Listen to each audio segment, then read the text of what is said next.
안녕하십니까. 부동산 신문 읽어주는 공인중개사 해당사고TV 임동성입니다. 매일경제신문이고요. 부동산 파트입니다. 압구정 구현대 50원표 민간 재건축 조울질 하고 있는가 보네요. 이번 주 슈퍼이크 문 열리고요. DSR 조기 시행 등으로 여파 25, 3곳이 동시 공급 시행하고 있습니다. 내포 신도시의 첫 주상복합 950가구 분양하고요. 그다음에 삼성전자 평택캠퍼스 인근에 평택고덕 트라판트 프루지오 이렇게 분양하는 것 같네요. 연일 치솟는 인천 부동산 합리적인 가격의 내 집 마련 관련된 소식이 있고요. 여기 봐보시면 여기 한국경제부동산의 그 경제신문의 부동산 파트인데 경기 부천 집값이 올 들어 24% 급등했다고 관련된 소식이고요. 정부 측에서는 하우스푸어가 상기해야 된다고 그러네요. 근데 오늘 소식으로 전해드릴 거 한국 아파트가 미국, 일본과 다른 이유 한번 봐보도록 해보겠습니다. 대한민국 아파트는 아파트 공화국입니다. 프랑스 지리학자 발레르 줄레조 말입니다. 저자는 프랑스에서 이미 실패한 주택구조인 아파트에 왜 한국인이 저렇게 열광하는지 박사 논문 주제로 한국 아파트로 정했다고 합니다. 최초 단지 개념이 아파트 마포 아파트가 완공되고 50여 년이 본격 강남 개발이 시작된 이후 30여 년 만에 아파트는 한국의 대표적인 주거 문화가 되었습니다. 통계청 22년 주택 소유 통계에 의하면 총 주택의 수에서 아파트가 차지하는 비중은 62.9% 늘어났고요. 일단 양적으로는 아파트 공화국이 할만합니다. 아파트가 압도적인 주거 형태로 장착되면서 장점도 있지만 단점도 있습니다. 먼저 단점부터 얘기해봅니다. 첫째로 동시적인 주택 유형으로 인해 주택가격의 변동성이 커질 수 있다는 점입니다. 아파트는 가격을 알기 쉽습니다. 단독주택의 주거 형태 대부분 유형이 자리 잡고 있는 외국은 개별주택의 가치평가가 쉽지 않습니다. 가격 변화가 그리 빨리 반영되지 않으나 우리는 동질적인 상품으로 아주 쉽게 반영이 됩니다. 아파트라는 주거 형태는 방향 또는 하락, 상승 결정하지는 않지만 진폭에는 큰 영향을 미친다는 말입니다. 오르면 더 크게 오르고 떨어지면 더 크게 떨어질 수 있습니다. 두 번째 단점은 지어진 연도가 20년, 30년이라는 기간 동안 집중되어 온 노후화에 나타납니다. 재건축, 리모델링 등 필요한 집중될 수 있다는 점이고요. 어쩌면 우리 아파트의 가장 큰 문제점이다. 이주 수요 등 신규 수요 등 발생할 수 있지만 오랜 아파트에 대한 선호도가 떨어지고 재건축, 리모델링 사업이 지진부진하면 현재와 같이 재건축 사업이 이슈에 따라 아파트 가격 강세가 폭발할 가능성 또한 있습니다. 세 번째는 기존 아파트 전용 면적 30평 이상은 중대형 위주로 되어 있기 때문에 향후 인구 구조나 가구원 구성원을 정확하게 반영하지 못한다는 점이고요.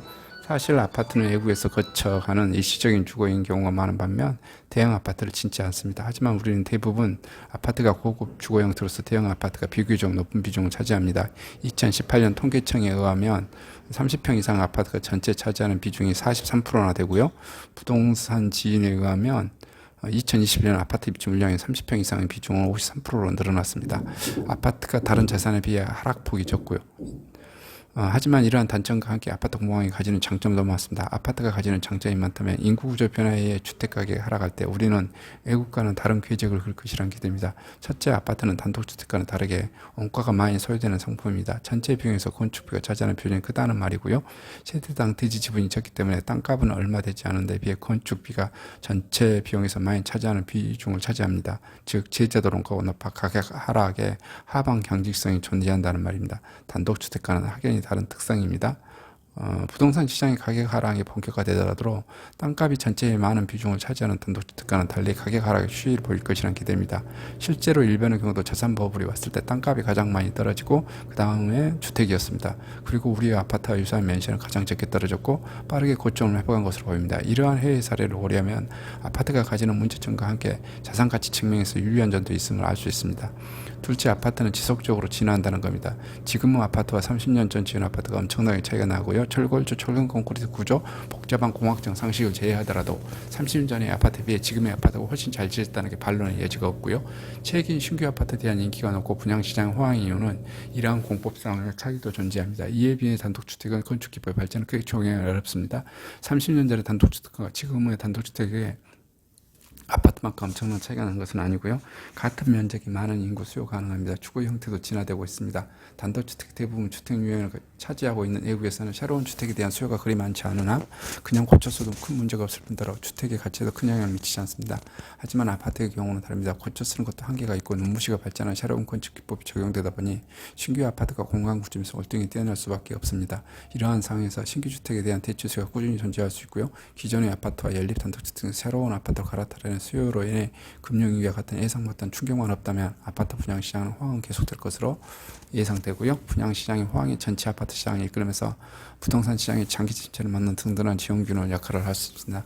세 번째, 도심의 좁은 면적의 많은 수 세대가 건설되어 있습니다. 일본의 경우 우리와 같은 대단지 아파트를 통한 신도시를 건설할 때 인구 밀도 및 용적률을 낮게 적용했습니다.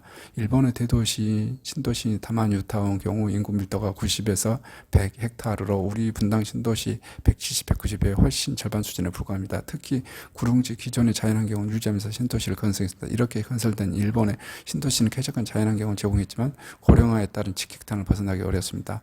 우리에 비해 너무 높고 멀고 경사가 심한 생활환경은 노인들에게 불편 그 자체였습니다. 일본 신도시들은 몰락은 노인 인구 급증과 함께 신도시 개발 방식 차이로 인한 요인이 큽니다. 작은 면적의 대규모 세대를 입주시키는 우리 개발 방식은 여기에서 보기에는 아파트 공학이라 손가락질 받을 수 있습니다. 고령화 시대에 컴팩트한 주거 생활을 영위했던 압축 도시 더 가깝습니다. 이러한 고밀도 도시 개발은 부동산 시장의 가장 큰 충격 요인으로 작용을 고령화에 안정적으로 흡수할 수 있는 대안이 있을 수 있습니다. 수급 조절에 유리해 집값 조절 가능. 네 번째는 수급 조절에 유리하다는 점입니다. 향후 부동산 시장의 침체 가능성이 대두되면 아파트 단지의 인허가나 착공 시기를 조정하며 물량 폭탄 부담을 상당 부분 덜어낼 수 있고요. 하나씩 지어지는 단독주택은 조정이 쉽지 않습니다. 실제 부동산 경기 호황일 때 서울 수도권에서는 이러한 정책을 사용한 적이 있는 것으로 알고 있고요. 나아가 낡은 노후 아파트 경우 재건축이 아니라 노인복지시설로 변화가 가능하다는 점입니다.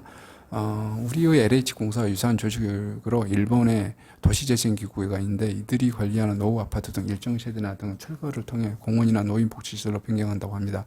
왜냐하면 일본은 이미 주택 공급 위만화, 빈집 공가 등의 문제가 심각합니다. 일본 총무성 예측은 2033년에 빈집이 150만 채로 예상되는데 세 채 중 한 채가 빈집이 될 것이라고 합니다. 이러한 주택 수급에 따라서 기존의 노후 아파트를 재건축해서 공급하도록 들여와 살 사람 찾기 어려워 고령화 시대에 맞는 시설로 바뀌는 것이 바람직하다는 겁니다. 이처럼 아파트 공학이 단점이 있는 것만 아닙니다. 잘 살펴보면 장점도 꽤 있습니다. 현재 우리와 같은 주거 형태의 유형을 가진 나라는 거의 없습니다. 따라서 아파트 공학의 향후에 어떻게 변화될지 우리가 고민하는 사항입니다. 우리는 판이하게 다른 주거 형태를 가진 선진국 몇몇 사례를 가지고 한국 부동산 시장 을 해석하는 우를 보면서는 안 된다라고 이렇게 보고 있네요. 한국만의 독특한 아파트 문화 관련된 한국의 아파트 장점을 소식해주는 그런 소식입니다. 이상 마치도록 하겠습니다. 감사합니다.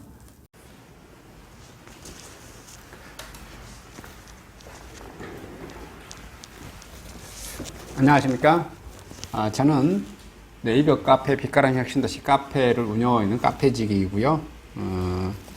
카페 활동하고 있는 카페 부동산입니다. 나주 혁신도시에서 기반으로 하고 있습니다. 상가 토지 아파트를 전문적으로 하고 있고요. 또 삼성화재도 같이 활동하고 있습니다. 상가 통해서 임대차 매매하신 다음에 화재보험 같이 가입하시면 중개수수료 절반 정도 할인해 드립니다. 그리고 삼성화재의 그 의료실비, 운전자 보험, 자동차 보험, 화재 보험, 적금, 치아보험, 연금보험, 상해보험, 통합보험, 자녀보험, 간병보험, 당뇨보험 이런 것도 모두 한꺼번에 취급하고 있습니다. 보험을 또 가입하게 되시면 또 이렇게 저를 통해서 상가 이렇게 임대차 내시고 하시면 네이버 카페 빛가람 혁신도시 카페에 홍보를 해드리고요. 유튜브에도 이렇게 홍보를 해드립니다. 그리고 이벤트 행사를 해서 여러분의 매장에 손님들이 찾아갈 수 있도록 이렇게 해드리고 있습니다. 물론 이벤트 비용은 제가 부담해 드립니다. 저를 통해서 많은 사업 같이 윈윈할 수 있도록 도움을 주셨으면 감사하겠습니다.